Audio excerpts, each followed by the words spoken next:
I always loved football. I played football basically my whole life. I love the sport of football. I can remember we were going out to play a game and they were introducing me. I was looking out at the black hole and looking at the people, and I started tearing up. Yeah. And I just started finding that my passion for game was being redirected towards a passion to help people. Yeah.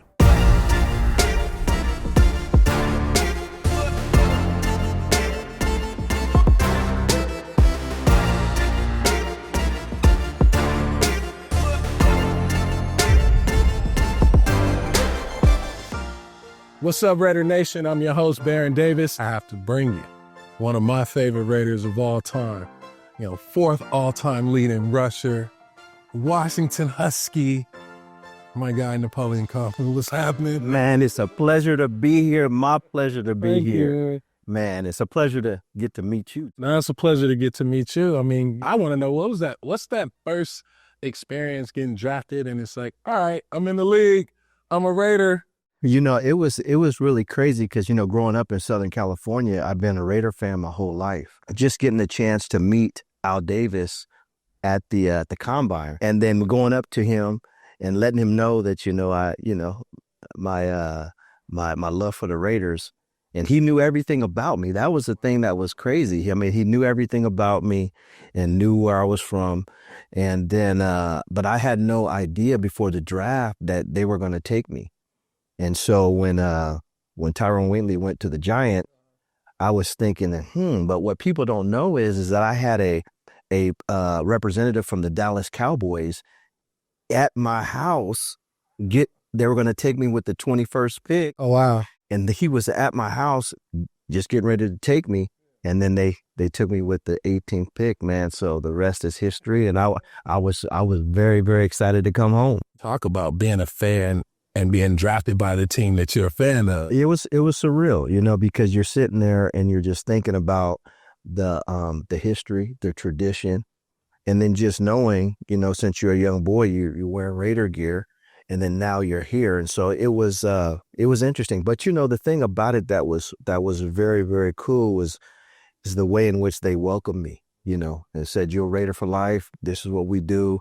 And it just really getting a feel for being a pro, because after all that wears off, you still got to go out. You got a ball, you got a ball. So I had to shake all that off and say, okay, I got to get out here and block Ray Lewis. Yeah. Reality check. Talk about, if I don't know nothing about the Raiders and I know nothing about Oakland Coliseum, paint the picture for me. If I were to close my eyes and relive this through yours. The thing about it is, I got drafted by the LA Raiders, but never played a game in LA, because that's the year that we came to Oakland. Yeah. So when we came to Oakland, the thing that it was just amazing to me, just how passionate the fans were. It's a blue collar, hard-nosed city. Yeah. So the fans, they demanded from us in the sense that, they wanted us to win, but the support was just always consistent, because we had our ups and downs. When I was there, we had our ups and downs, but the support was always there. Now, they might get mad at you or cuss you out or something, but they still love you, So it was just getting used to that. But then watching how the fans, remember, coming back to Oakland, it was hype. Yeah. I mean, it was hype. I mean, it was a lot of fun. And then the kind of players that we had on the team at that time, very tough, physical, aggressive guys that really, really meant business. And it just matched up with the team. So, yeah, I loved it, man. Yeah. And that's why I still live in the Bay. Talk about just Raider Nation as a fan base. And well, like I said, there's a level of appreciation. mm-hmm. And especially you go out and you handle your business on the field. A lot of people respect that. And so I'm still in the Bay, so I see people all the time, and they'll remember this game. They'll remember this scenario. They'll remember when you caught this pass, stuff that you may have even forgot. Right. Raider Nation is far and wide. And wherever we would go, not just in the Bay, but we'd go wherever city, you got Raider fans. Totally. And so that's one of the things I really appreciate about them. Tell me about, the locker room, favorite teammates, good teammate story. Like, one of my favorite teammates who was my roommate during training camp my rookie year is Tim Brown. oh, wow. And then, so me and him have developed a relationship over the years, and he became someone that I would look to in terms of what does it mean to be a pro, right? Coming from college, they put me with him, and I would just watch him, and the way he was a pro. Yeah. And it really helped me to develop and to grow. And then you have guys like Steve Wisniewski. Mm-hmm. You have guys like Robert Jenkins, who is someone that's dear to me. And then guys like, Derek Finner and Harvey Williams and guys like that I play with that are just good, solid football players and guys that I respect. Eric Allen, I just ran into him. I love that, man. So a lot of great teammates. Man, I love watching you play. I mean, you were dynamic. You had a flashiness to, you had the aura, you had the swag. Back in that day, the running back position, highly valued. Yes, yeah. Fourth all-time leading rusher in Raider history. Yeah. And I'm happy to be interviewing you on the day that we played the Denver Broncos, which you had your career high. It was a Raider record for a long time. Talk about that game that day. Just you was getting to it. You was getting to the money. You know how it is. You know how it is when you get in the zone. You've been in many zones. I seen you in the zone. So I think the thing about it is just that that them at that time, they were undefeated. Mm-hmm. And we took a certain pride about the black hole, you know what I mean? And wanting to, if you're gonna beat us, you're gonna leave with a black eye too, right?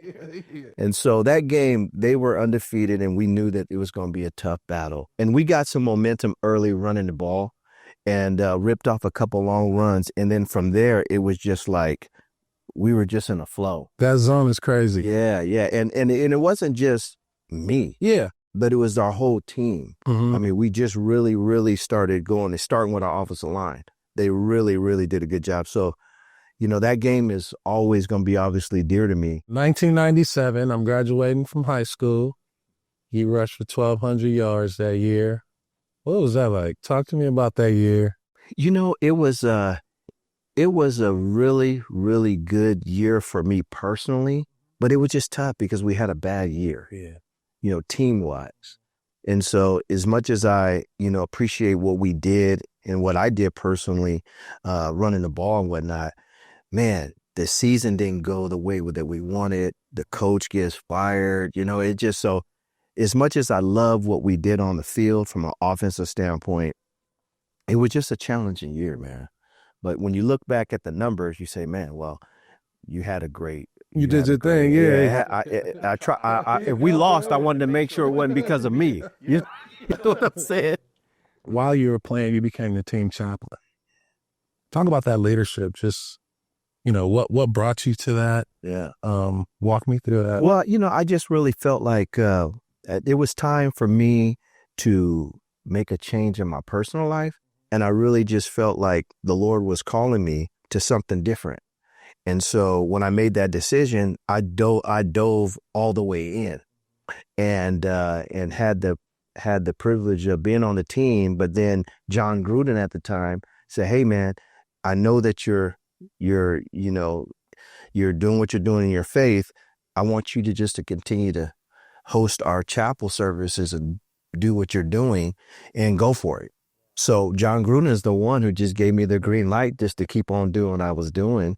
And, everything went from there. Talk about other coaches like in your career that have been instrumental. One of the coaches that I loved, man, that had a short stint with us was Joe Bugle. Okay. And Joe was he was an offensive line coach. He took over after Mike White, and he was just a hard-nosed guy. I liked the lineman, you know what I mean? And so he spoke like a lineman. He helped us. And though we had a tough season that year, I thought he was like the ultimate players coach. Yeah. I enjoyed John Gruden a lot because just his knowledge of the game, the X's and O's, and the way in which he was willing to put together great game plans to attack various defenses and stuff like that was very, very important to me. And then I had a running back coach, Bishop Harris. He passed away, but Bishop Harris was a really, really good running back for me. And then Skip Pete, who's been around the league for a long time. He was also a very, very influential person in my last 3 years at the Raiders. He was great, man. Yeah. I liken our rookie Ashton Genty to some of the characteristics and the qualities. Talk about, one, the value of the running back now and the excitement around, or how you feel about Ashton. When we drafted him, man, I was just very, very excited. He's tough. He's physical. He can make you miss in close quarters. He's just a kid that, once again, is one that I think that has the ability to rip some long runs off too. I don't see a lot of stuff that he does bad. Right. He's like all around great football player. And I love having him on our team because he's a difference maker. You have to account for that guy when he's out there on the field. And his college career has spoken for itself, but you know how it is, man. You got to make the adjustment when you get to the next level. There's levels. And so I'm curious to see how he's going to continue just to mature over the course of his career. When did you know I hit that level, right? You come in with Tim Brown. Yes. And you learning from a good vet. I had a good vet in Eddie Jones, Eldon Campbell, rest in peace. I had good vets. So it was like you watching like how they. I would say the middle of year 2. Okay. That's when the game really slowed down. And I felt I had a good grasp on what it's going to take. And for me personally, I had to make decisions in terms of how I was going about my business. And what I mean by that is, when I was in college at UW, I get the ball and I could just outrun guys. I get around the corner, I'm gone. But when you get to the league, these guys are fast. They know angles. Then they'll crack you when they get. So you got to make an adjustment. So what I did was I studied certain players to help myself learn how to make those adjustments and really grasp making people miss more, not just running away from them. But how can I make Eddie Anderson miss at practice? And then, and so then I just started incorporating that in my game, and then that was beneficial to me because I wasn't 230. Right. So I'm gonna make you miss.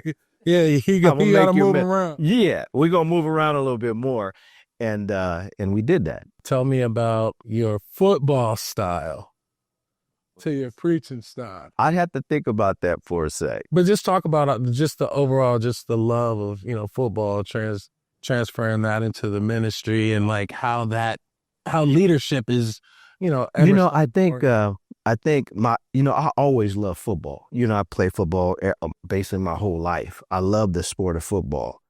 But one of the things that happened for me is I started to find myself really, and this may sound strange, but really, really loving people.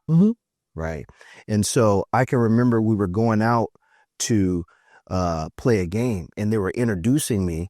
And the black hole was back there, and that's when they used to introduce us from the back of the end zone. Yeah. And so I'm standing there, and all of a sudden, man, right before the game, I started tearing up. Yeah. I was looking out at the black hole and looking at the people, and I started tearing up. Yeah. And I just started finding that my passion for game was being redirected towards a passion to help people. Yeah. And when that happened, I said, I can't keep doing this sport. And then it was soon after that I felt God called me. It's time to go on. And so now I've been pastoring for 23 years. That's amazing. I've done that more than I've done anything in my life. So that's basically what happened, man. It's like my passion just kind of shifted, but then I still have a passion for football, right? But not like this. Yeah. Not like being a blessing to people and serving. No, for sure. I mean, I can imagine just walking out and the energy. It's the energy. It's one of those moments where you like, man, I know I'm here. Yeah. And I can't do it. I can't do this anymore. There's something else that I'm supposed to be doing. And so, I went with it. That's amazing. And you still coaching? And I still coach. I get to do both now. Yeah. So talk to me about, what's the coaching philosophy versus the player versus the pastor versus the team chaplain? It's the same thing. One of the things that we try to do is we use football as a tool to help to develop character. Mm-hmm. Right. And so for us as a coaching staff at Dublin High School, I'm the head coach at Dublin High School. Let's go Dublin. Yeah, in the Bay. And what we do is we try to give the kids a lot of love, but a lot of accountability. Yes. And then use the football as a tool to help to develop the good character that's going to take them to be great at whatever they do. Football, whatever it is. So we just basically, that's our philosophy around what we do. Now, we still going to be tough. Yeah. We still going to be physical. Yeah. We still going to try to smack you in the mouth. We want to win. Yeah. We're going to win. We'll do all that stuff. But the overarching theme is building men of character. I always believe in, like sports is the disciplines that you need in life, right? And so teaching sports as a discipline of life, that's, to me, like that's the ultimate extent. I feel like every kid should play sports or adopt the art because it's creative thinking, it's mathematical, but it's also like do good. Yeah. Show up on time. Be a great team. Like where can you find? That's it. It's hard to find, a lot. If you have coaches like that, if you have coaches that are drilling that, I mean, it's life-changing for kids because they take those principles into being a doctor, being a lawyer, being a firefighter, being a police officer, whatever it is. Yeah. Those principles are in there. Favorite Al Davis story as a Raider? Favorite Al Davis story as a Raider? I had a really good relationship with Al. Yeah. And I used to get in trouble for it sometimes because, you're Al's favorite son. They would get on me, the players would, the teammates. But, the thing that I want to go back to the very beginning when I met him, it was just amazing to me, like how much he knew about me, and I know he has his staff and he has his, but he remembered where I was from. He remembered my area. He remembered, things about me. And it just really, really impressed me that he was very knowledgeable about who I was, my family, stuff like that. Yeah. And so I really appreciated Al for that. And then over the years, we always had a good rapport together and we would talk and stuff. He'd come out to practice and it was fun. But it was crazy because I didn't know, like he would just come out to practice, right? And then all of a sudden the coaches would start coaching harder. Everybody's playing back. So and I'm sitting there and I'm looking, I'm like, what's going on here? What's going on? And then all of a sudden I would look over and I would see him in a white suit and I said, oh, I see what's up. Now y'all balling. You know what I mean? So it would be funny. And then the coaches would, hey, get over here and do that. I'm like, what happened, man? We were just here. The man just walked in. We're gonna get on that. It was funny. And when my rookie year, because I didn't know, when I saw that happen, it's oh, okay, the big guy must be here. You know what I mean? So, but it was great. When the game slows down, right? I feel like for Ashton, for a lot of, running backs, especially young running backs, talk about, because that's a terminology we use all the time. I know we use that in basketball. It's like you really start to become your best self when the game slows down. Yeah. What does that mean? I think that to me personally, it's an anxiety thing. Mm-hmm. Like there's a slowing down to me is you lose that sense of anxiety and fear. And there's a calm space, there's a calm to it. And then when you do that, you can see better, you can make better decisions, you're able to think better. And so for me, that's how I look at it. And there's a place that you can get to while you're playing a game where that's just what happens. Yeah. It just, everything slows down and you're able to make great decisions under duress or stress. And you're not overtaken by your anxiety. Because you're still you're even faster. Yes. Right? you're even stronger. Yes. But I always say, you're still hyped. Yes. You're Right. still There's hyped. this moment, like you got all the adrenaline. It's just moving. It's slowly. It's like the whole game is moving like this. What would your advice be, to just young football players coming up on, as far as like reflecting back on yourself, your career? Like, what would you like to impart in, the young next generation? The thing that I would say is perfect your craft. Let's perfect the basics. Yes. Right? How do you carry the ball? And then perfect the basics to the point to where now that becomes second nature to you. And then you move on to the next phase of your development. And so right now, everybody wants to be fast right now, but doesn't want to take the time to develop yourself over time. So that's what I would say. Yeah. Learn the basics of the game: hitting, blocking, tackling, those things that are going to carry over into whatever level you play. You're going to need those things and to be exceptional at them if you want to go to the highest levels. So that's what I would say. And then lastly, here's the nation. Which camera do I got? This is your camera. Now listen, I know we've been struggling. I know it's been tough, but we have to take, and I want to just say this right. We can't be impatient about the process. Winning is a process. It doesn't just happen overnight. We got to give the coach a chance to get in here, get a rhythm with what he's doing, make his adjustments, and I think that we're going to be all right. Now, we've been saying that for a long time, but I believe in Coach Pete.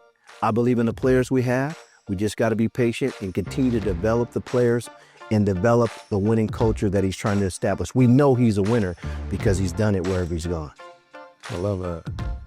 There you have it, Raider Nation. The legend, Napoleon Kaufman, my guy. Man, I appreciate you, man. Appreciate you, man. Oh, man. I really do. We out.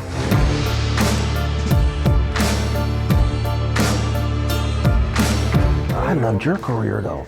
You was balling, brother. You was killing, bro. We would watch my kids grow up. Yeah. See, my kids during that time, they're Warrior fans. Yeah. They loved you, bro. So them meeting you today, No, that's what's up. I appreciate that. it's special.